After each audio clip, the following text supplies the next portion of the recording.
जग्गा मात्र हैन, नेपालले पनि भारतको जग्गा धेरै ठाउँ मिचेको रहेछ। जुन विषयमा प्रश्न उठ्यो प्रधानमन्त्रीको अभिव्यक्तिका विषयमा, त्यसको वास्तविकता हाम्रो भनाइ यो हो, हामीले यो भन्न खोजेका हौँ, हामीले यो गरेका हौँ भनेर आधिकारिक रूपमा जानकारी गराइसकेपछि यसैबाट संसारै पल्टेला जसरी यसैबाट सरकारले ढाल्नु जस्तो गरी एकदमै धेरै नोइज चाहिँ नगर्दा राम्रो हुन्छ। परराष्ट्र मामिलासँग सम्बन्धित विषय, परराष्ट्र सम्बन्धका विषय, कुनै देशसँगको सम्बन्धको विषय, राष्ट्रको परराष्ट्र नीति जस्ता विषय त्यो पार्टी पिछेको हुँदैन, देशको हुन्छ।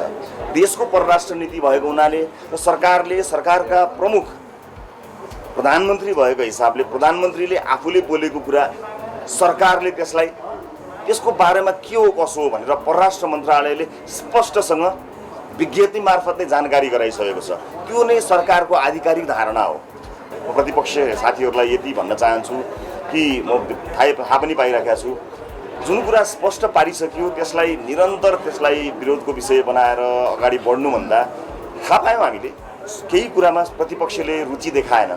हामीले भनेका, हामीले गरेका केही विषयहरूलाई लिएर प्रतिपक्षले प्रश्न उठायो, हामीले सुन्यौँ नि।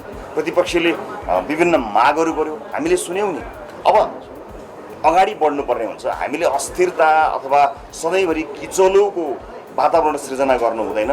जे कुरा प्रतिपक्षले भन्यो, विभिन्न सञ्चार माध्यमबाट भनिरहेको छ, प्रतिपक्ष सदनबाट बताइरहेको छ, आलेखहरू मात्र पठाइरहेको छ, हामीले सुन्यौँ र हामीले जे सुधार्नु पर्ने छ हामी सुधार्दै दिएर जानेछौँ।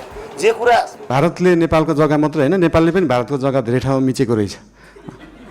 अनि यो कुरा चाहिँ अस्ति भर्खरै थाहा पायो। त्यही भएर दुईटै देशले अध्ययन गरेर हामीले मिचेको छौँ, उहाँहरूले मिच्नु भएको छ, के छ त्यसलाई चाहिँ बसेर एउटा साथीको रूपमा समाधान गर्ने चाहिँ हामीले सोच राखेका छौँ। तपाईँ इन्डिया जानुभन्दा अगाडि प्रधानमन्त्रीले रोस्टमबाट नेपालले पनि इन्डियाको भूमि मिचेको छ भनेर अभिव्यक्ति दिनुभएको थियो।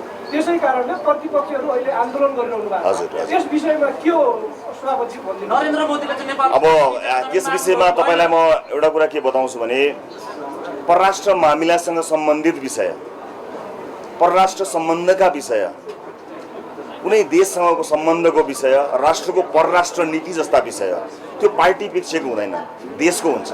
देशको परराष्ट्र नीति भएको हुनाले र सरकारले, सरकारका प्रमुख प्रधानमन्त्री भएको हिसाबले प्रधानमन्त्रीले आफूले बोलेको कुरा सरकारले त्यसलाई त्यसको बारेमा के हो कसो हो भनेर परराष्ट्र मन्त्रालयले स्पष्टसँग विज्ञप्ति मार्फत नै जानकारी गराइसकेको छ।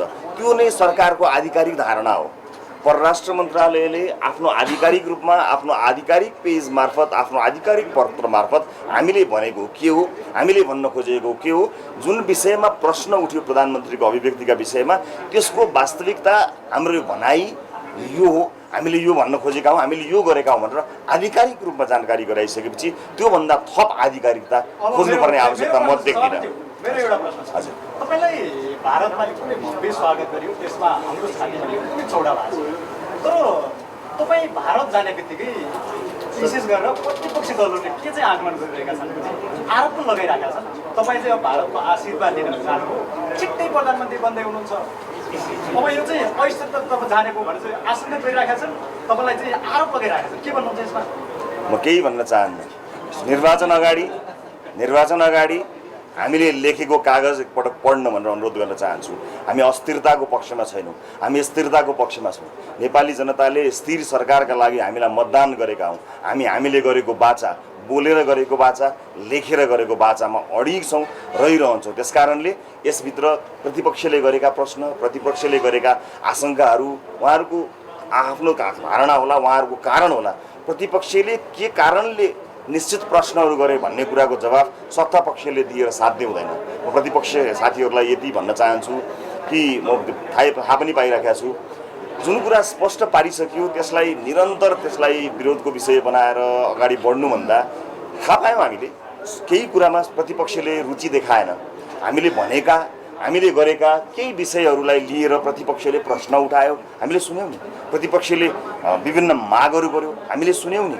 अब अगाडि बढ्नुपर्ने हुन्छ। हामीले अस्थिरता अथवा सधैँभरि किचलोको वातावरण सृजना गर्नु हुँदैन।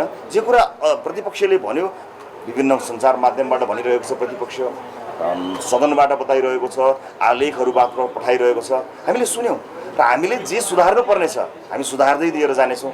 जे कुरा ध्यानाकर्षण मात्र गरेको रहेछ ल ठिक छ यसमा सचेत हुनु पर्ला भन्ने कुरा छन् तिनलाई हामी सचेत हुने संसारै पल्टेला जसरी यसैबाट सरकारले ढाल्नु जस्तो गरी एकदमै धेरै नोइज चाहिँ